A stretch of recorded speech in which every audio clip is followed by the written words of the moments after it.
Well, Halloween is here, so it's time to talk about my favorite horror movie of all time.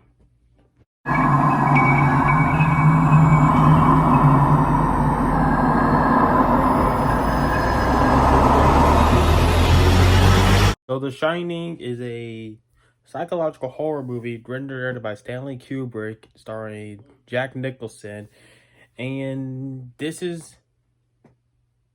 review is going to be short because what more can I say about this movie? There's nothing negative or mixed I need to say, so let's start talking about the positives. So overall, The Shining.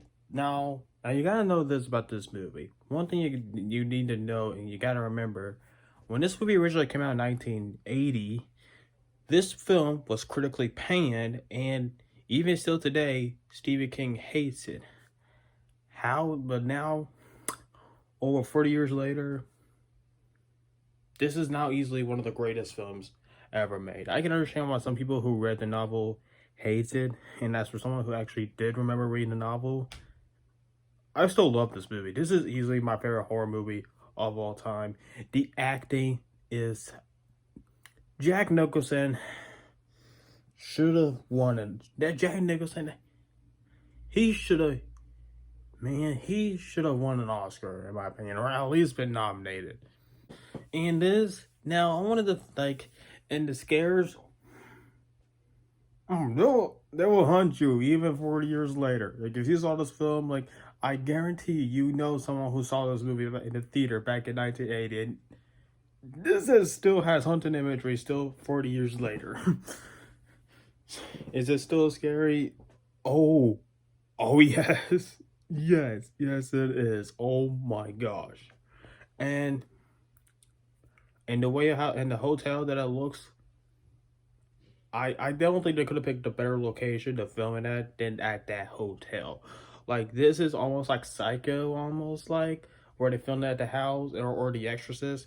You couldn't find a better location to film this movie at. And and then just for cinematography, awesome. This looks great. Not as great as some other ones, but this is still a great looking picture. And then as well as his wife and the kid, I also thought they did good. Even though I thought the wife was kind of a little bit annoying in some parts, I still thought she was really good. And I don't understand why people say her performance was bad. This was real. She was really good. I mean, she did get a bit annoying in some parts, but she's still really good. And then as well as the another thing I do love the most is how it sounds like not all the time, but when it mostly takes place in this hotel. And I love movies that take place even if it's just like at a hotel or house. I love movies that take place just in one place. Luckily, The Shining did a great job at, and yep, a critically panned movie now turned into one of the greatest movies of all time and my personal favorite horror movie. And I know this review is short because there's nothing more I can say about this movie. It's everything about it is great. And for that reason alone, The Shining is awesome-tastic.